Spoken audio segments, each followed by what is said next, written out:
is a battlefront. A battlefront like no other in the long history of mankind's wars. This is an air front.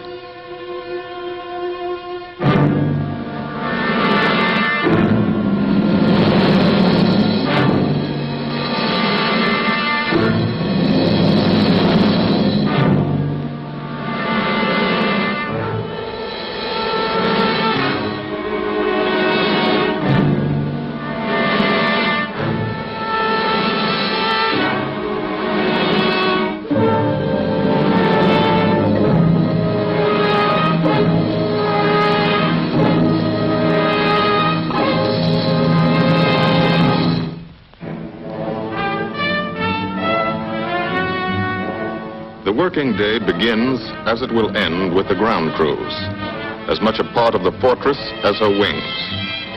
If you're a mechanic, you've got your own bomber. You get attached to it. But you know when your ship goes out on a mission, you may never see it again. So you do your work as well as it can be done, perfectly. Because you wouldn't want anything to go wrong that would be your fault.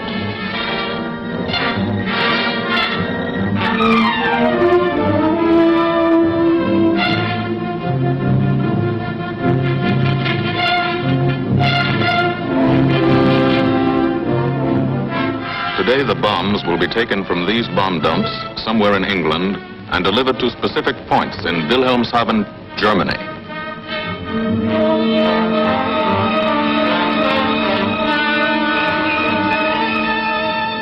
To deliver them is the job of the 8th Bomber Command, just a hauling job, yet one of the most difficult and complicated of military operations.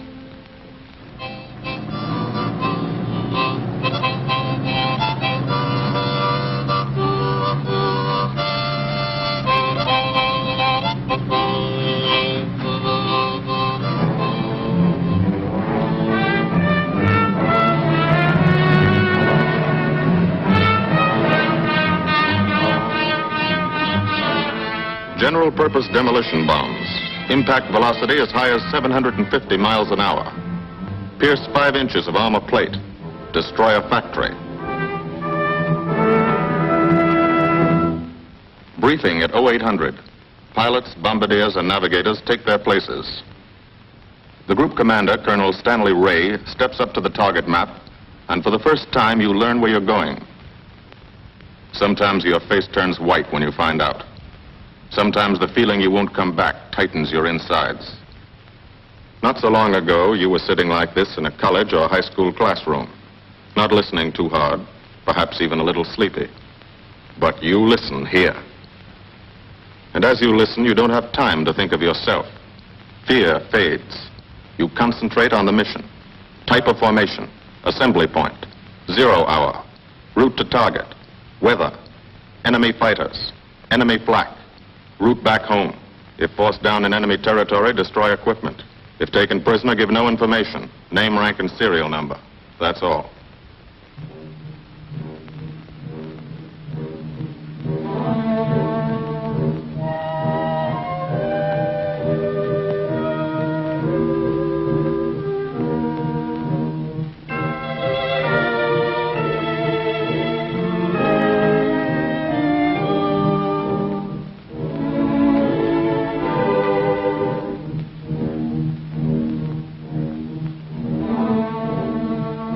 These are the passengers with one-way tickets. And this is the crew of the Memphis Belle, 324th Squadron, 91st Heavy Bombardment Group. Just one plane and one crew in one squadron, in one group, of one wing, of one Air Force, out of 15 United States Army Air Forces. Well, fellas, we've never had an easy ride over there yet. And today won't be any different. No escort except unfriendly. So keep your eyes peeled. Don't get excited and yell when you're talking on the intercom. Save your ammunition and make your shots count. And let me know what goes on back there, Quinlan. Yes, sir. Stay on the ball, gang, and she'll bring us back like she's always done. Okay? Let's go.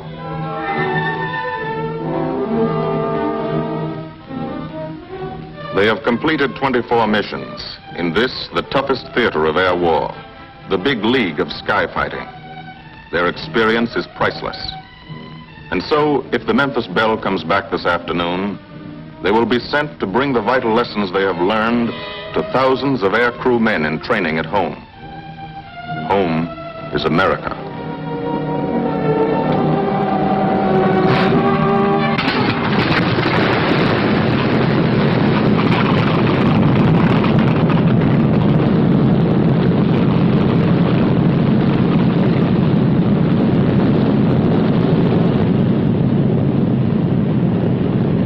This is a battlefront, like no other in this or any war. No monster armies, no booming cannon. Only the roaring engine sound of the bombers pounding through the quiet English countryside. This is an air front.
Of the Memphis Belle leave the soil of England for the 25th time.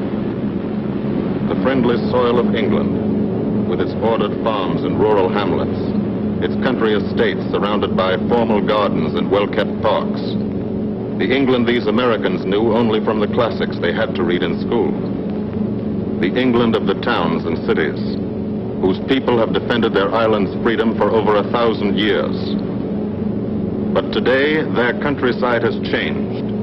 Today, their island has been converted into a gigantic bomber field, a super aircraft carrier anchored off the shores of Fortress Europe, with hangars and machine shops, with hundreds of dispersal points, perimeter tracks, and concrete runways. This is England in its 5th year of war.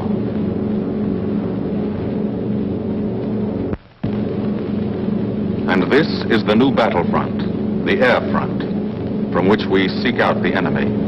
Not his infantry or his artillery, not his panzer divisions, but the greater menace, the industrial heart of his nation, the foundation on which the Nazi Empire and its armies stand, the power behind the German lust for conquest. The steel mills and refineries, shipyards and submarine pens, factories and munitions plants, pinpoints on the map of Europe which mean rubber, guns, ball bearings, shells, engines, planes, tanks, targets. Targets to be destroyed. And these are the destroyers, each with a belly full of bombs, and 10 men like the crew of the Memphis Belle. Pilot Captain Robert Morgan, industrial engineer from Asheville, North Carolina. He's flown this ship across the Atlantic. The other pilot, Captain Jim Verinis, business administration student at the University of Connecticut. Radio operator and gunner, Sergeant Bob Hansen, construction worker from Spokane, Washington. Navigator, Captain Chuck Layton, chemistry student at Ohio Wesleyan. Engineer and top turret gunner, Sergeant Harold Locke, from Green Bay, Wisconsin. Used to be a stevedore. Besides keeping the Belle in order, he covers the sky above. Tail gunner, Sergeant John Quinlan of Yonkers, New York. Clerked for a carpet company, but he quit December 8th, 1941. Ball turret gunner, Sergeant Cecil Scott. Firstman for a rubber company in Rahway, New Jersey.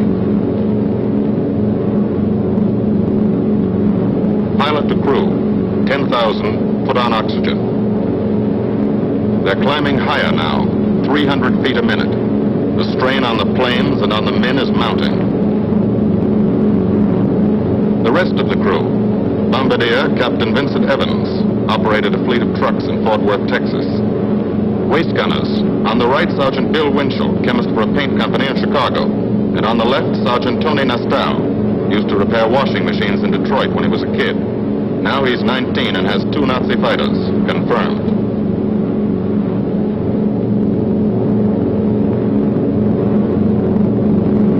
It takes all of a pilot's strength to keep a 30-ton fortress in tight formation. But the formation is the bomber's best defense against enemy fighters. The planes are deployed to uncover every gun, stepped up and down, echelon to the right and left, arranged to overcome the danger of gunners firing into friendly ships, arranged so concentrated cones of fire from the caliber 50 machine guns cover the sky for 1,000 yards in every direction.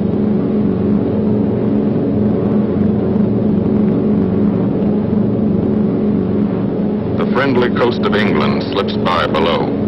It doesn't look like much now, but in a few hours when you come back, if you come back, this will be the most beautiful view in the world. Higher and higher, climbing to reach your best operational altitude, 25,000 feet. 5 miles straight up. So high you can't be seen from the ground with the naked eye. So high that after 1 minute without oxygen you lose consciousness. After 20 minutes, you're dead.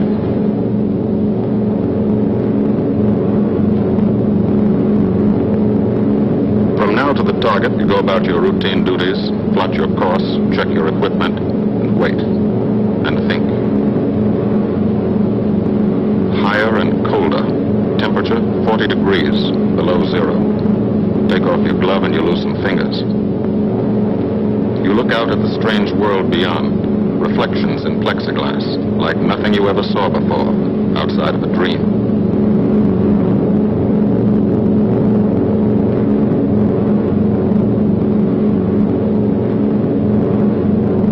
Higher and higher, into the lifeless stratosphere, until the exhaust of the engines mixing with the cold, thin air condenses and streams the heavens with vapor trails.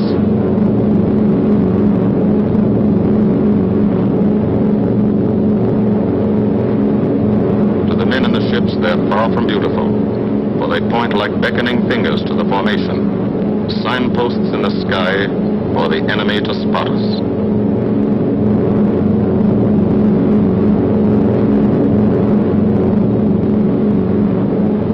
For these bombers to accomplish their mission, a plan is needed. Carefully worked out, timed to the minute. The job is to bomb Wilhelmshaven effectively and economically. The enemy is strong, skillful, determined to stop us. Here are his defenses. Airdromes, well dispersed. Each plane indicates a stoffel or squadron of fighters. Heavy anti-aircraft, highly trained and accurate, all along the coast and defending his vital installations. Radar to warn him of our coming. Here is our plan to divide his defenses and weaken his opposition. At 13:30 hours, shortly after takeoff, 6 groups of planes will be heading toward the enemy coast from 6 directions. The Blue Force, 100 B-24 Liberator 4-engine bombers. The White Force, 300 B-17 Flying Fortresses.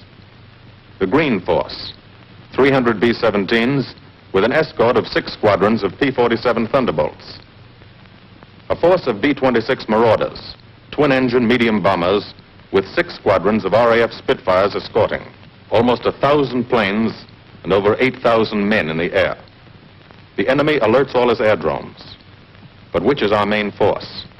What are our targets? Where should the Nazi controllers send their fighters? It's our job to make them guess, and guess wrong. A half hour later, at 1400 hours, the Blue Force will be heading east across the North Sea, with the White Force following. These enemy fighters are tied down, waiting to meet them, and will not be able to attack the Green Force. These fighters must come up to attack the Green Force, and thus will be no threat to the Blue and White Forces. The B-26s and Spitfires will bomb and strafe a key rail junction, diverting these 6 Staffeln and preventing the enemy from concentrating too many fighters on the Green Force, which is scheduled to bomb an aircraft factory at Hanover. At 1430 hours, the Blue Force will threaten this entire coastal area of northwestern Germany. Which target will it be? Flensburg? The Kiel Canal? Or will it turn suddenly and bomb Hamburg, Wegesack, or Emden? Actually, it carries no bombs at all. It's a decoy and keeps the fighters from the northern area busy while the White Force, the main effort, heads for the submarine pens of Wilhelmshaven. At 1500 hours, while the White Force is over its target, only a fraction of the available German fighter strength of the area can intercept it.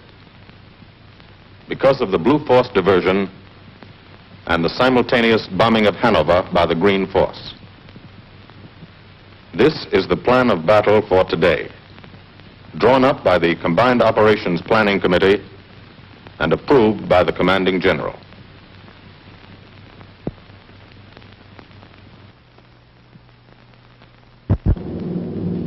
The White Force, lead group, low squadron. We've crossed the invisible line of enemy radar. The Hun is expecting us.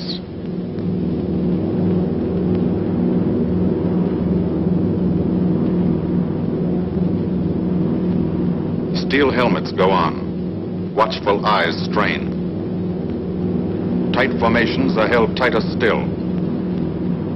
Tense gunners more alert because here it comes. The enemy coast. From up here, it looks the same as any other. Houses, roads, green fields, factories, waterways. But they are the houses and fields of those who invade and oppress. They are the factories and roads of the people who twice in one generation have flooded the world with suffering. Suffering in such quantity as the history of the human race has never known. Brought torment and anguish into countless American homes. Gold stars and telegrams from the War Department.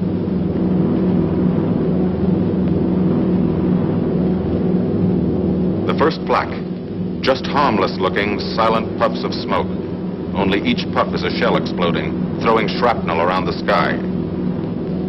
Exactly the range, accurate flak by radio prediction. 5 miles down, Nazi anti-aircraft batteries have calculated the altitude, speed, and course.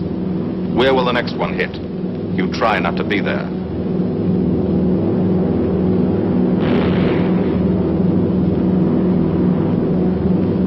The docks and submarine pens of Wilhelmshaven. Approach to the target starts. No smoke screen can protect it.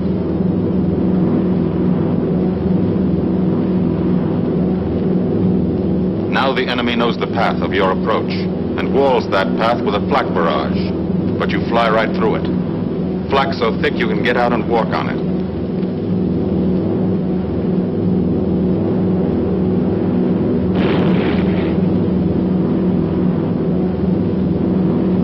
Morgan changes course every 15 seconds. Evasive action to confuse the flak batteries. Bomb sights set for correct altitude and speed. Bomb bay doors open. The bombing run begins. Pilot to bombardier. Okay, Vin, you've got it. Now Evans flies the Memphis Belle, controlling it through the bomb sight. And now we are most vulnerable. Committed to our bombing run, we can't dodge flak or fighters. Here's the first.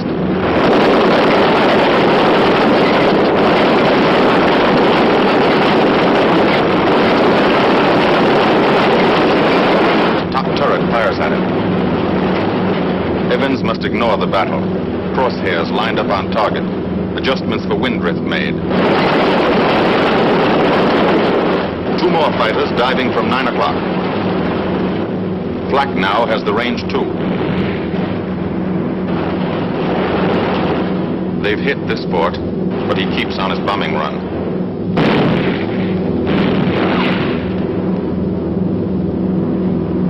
As lead bombardier, Evans's aim must be good.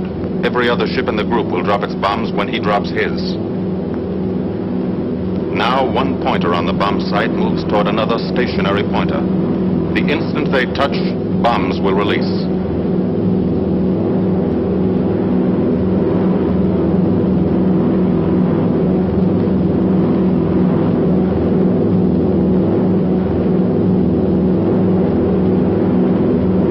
They touch. Bombs away.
Half of the mission is over, the easy half.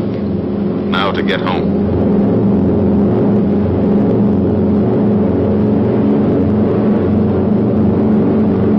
The flak stops. That means fighters out there somewhere. A staffer lurking behind that cloud, or hiding up in the sun where the glare blinds you and you can't see them, waiting to dive down on you. Fighters at 6 o'clock. This is what a gunner sees. A speck in the sky, that's a fighter. And then a blink, that means he's firing at you. 2,300 rounds a minute.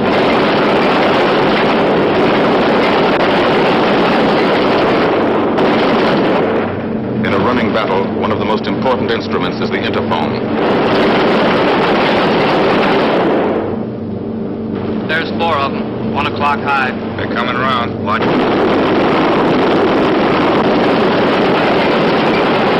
2 fighters, 6 o'clock up, coming in, diving out, Chief. B-17 in trouble out at 2 o'clock, watching. Got an engine on fire.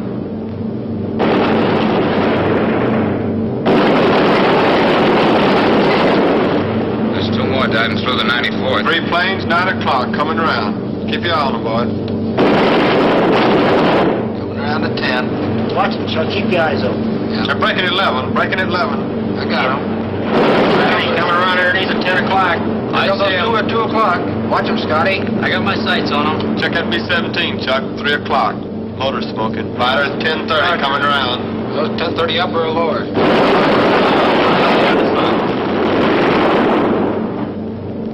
B-17 out of control at 3 o'clock.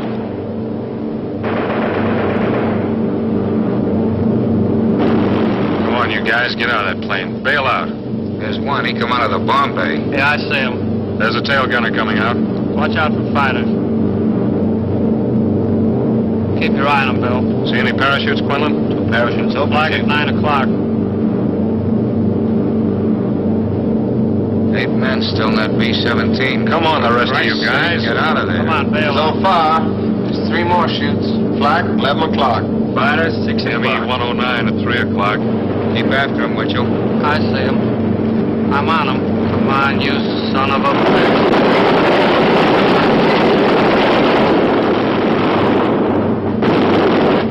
I got He got him, Chief. Look, he's bailing out. Damn it, don't yell on that intercom. Fighters, 10 o'clock. Watch those 2 and 12, Ben. They're coming in. They're coming in, Scotty. Get that ball turret on him. Save the ammunition as much as possible.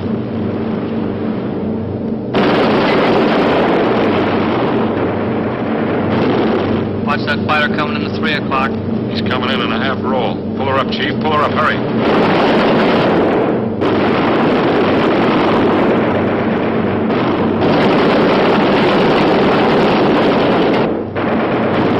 This fortress is hurt.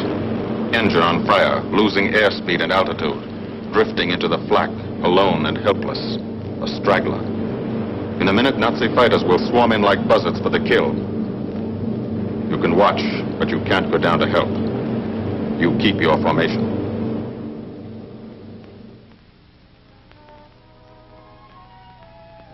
Here, too, the mission is being flown.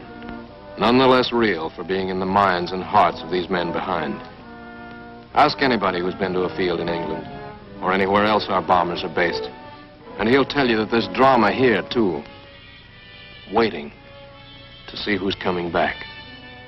To watch them, you might not realize how tense these ground crews are. But they are tense, and plenty worried. In Air Force talk, this waiting is known as sweating out the mission. These men know the flight plan. Their watches told them when the bombers were running into enemy flak, when they were over the target, when they left the enemy coast. And now their watches tell them the bombers should be nearing the field. Every ear strains for the first sound of the engines. And then somebody hears them. And somebody sees the first faint specks in the distant sky.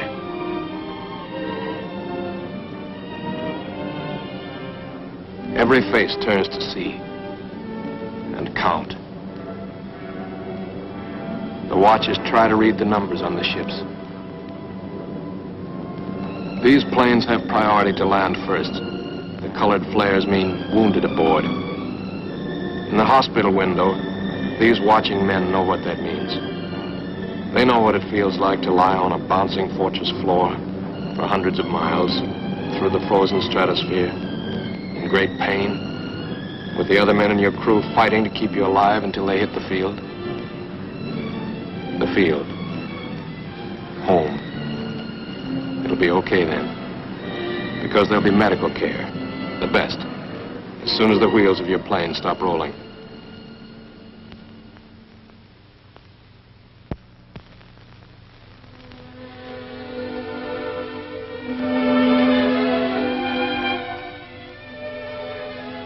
Head wound.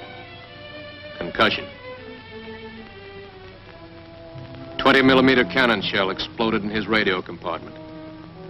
Shock. Internal injuries. He'll be all right, though. Flak burst scattered flying shrapnel. He's full of steel splinters. This pilot's leg is not a pretty sight. Neither are the docks at Wilhelmshaven. These men will all get the Purple Heart. And this man, too, posthumously.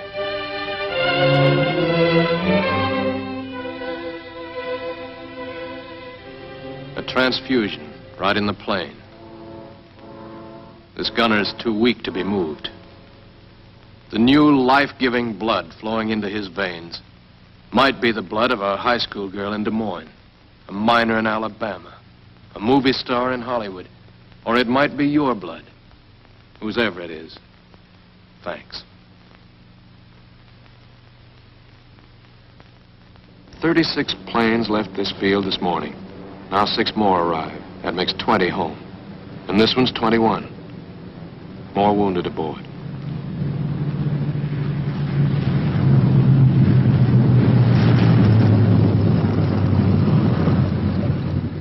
.22, coming in with his left inboard engine dead.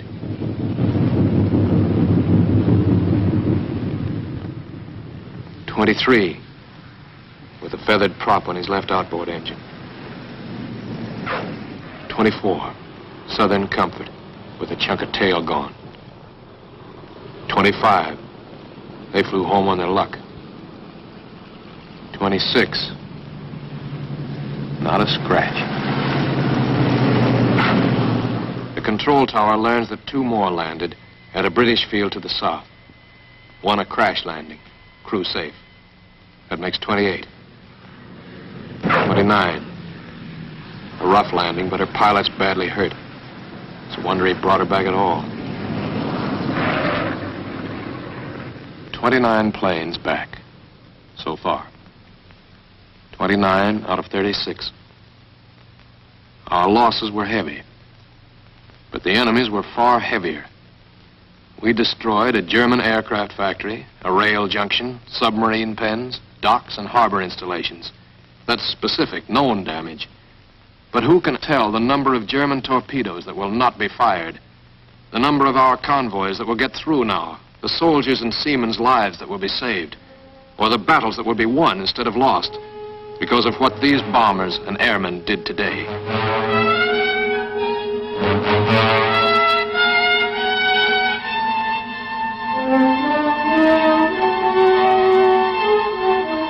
Pilot and tail gunner. They can laugh now. Fire on the inboard engine did this. Flames streaked back and burned the stabilizer, too. Another crew luck brought back.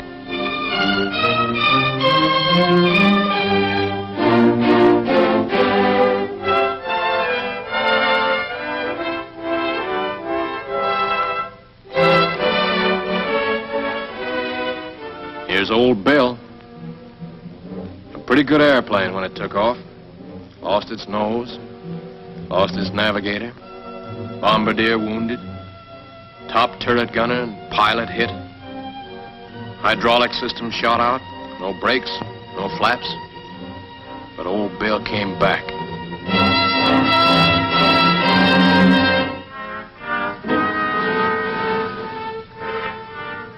Now, among the returned crew members, talk flows like a river, talking out every detail of the mission. These are the faces of combat, faces of Americans who have watched their comrades die, faces that can never forget the enemy, and they're in no mood to have their picture taken.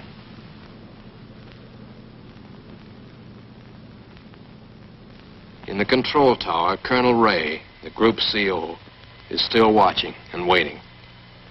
And then he spots the last flight. 3 more planes. And one of them is the ship everyone has been pulling for. The Memphis Belle. The last few miles of this trip have been a joyride. The strain is over. They can leave their guns now. Now they know they're going to go home. To Spokane, Green Bay, Asheville, Detroit, Chicago, Fort Worth, and Yonkers.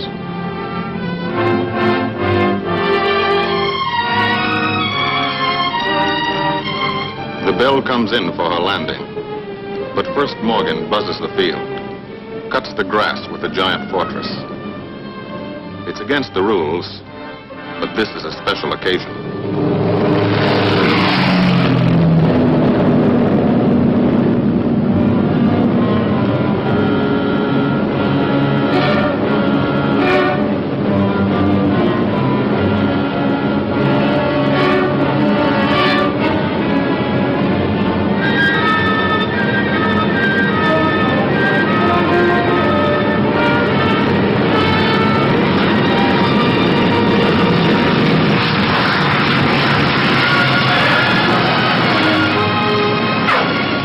The Memphis Belle come back to the soil of England for the 25th time.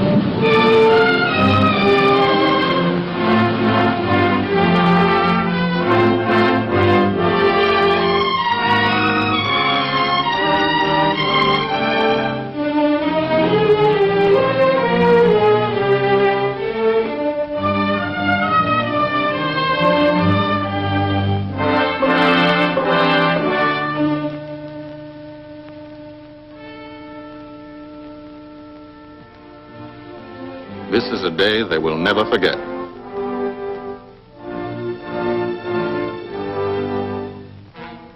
Another great day soon after, Brigadier General Hansel visited the field and presented the Distinguished Flying Cross to every member of the crew.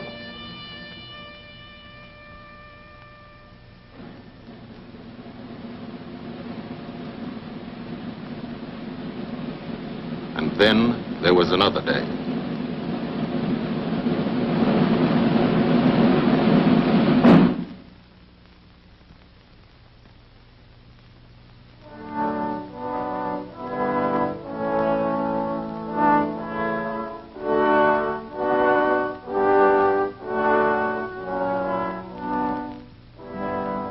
Their Majesties, the King and Queen of England.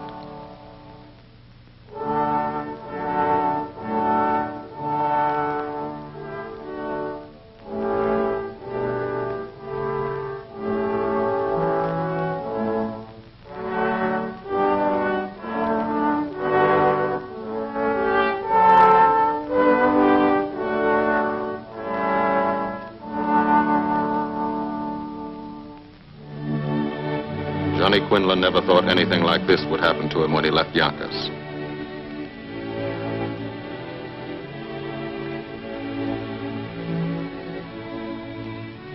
The ground crew were a little self-conscious about being dressed in fatigues, but the Queen thought they were very nice.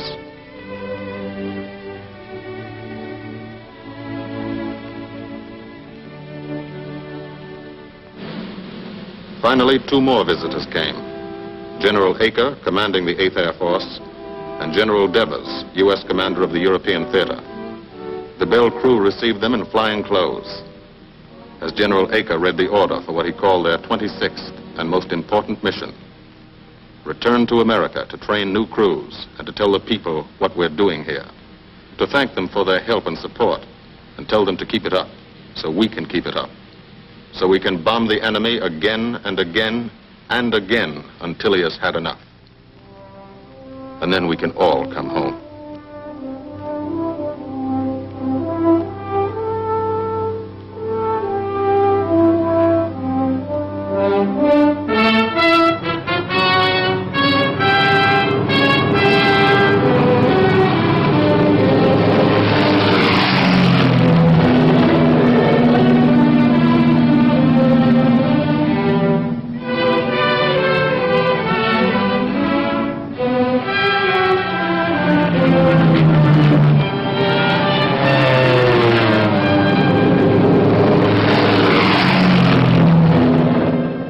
The 8th Air Force, who are now flying deep into Germany, bringing destruction to targets almost 1,000 miles from their bases. Destruction like this. And who have never once been turned back by the enemy. To those men, this film is gratefully dedicated.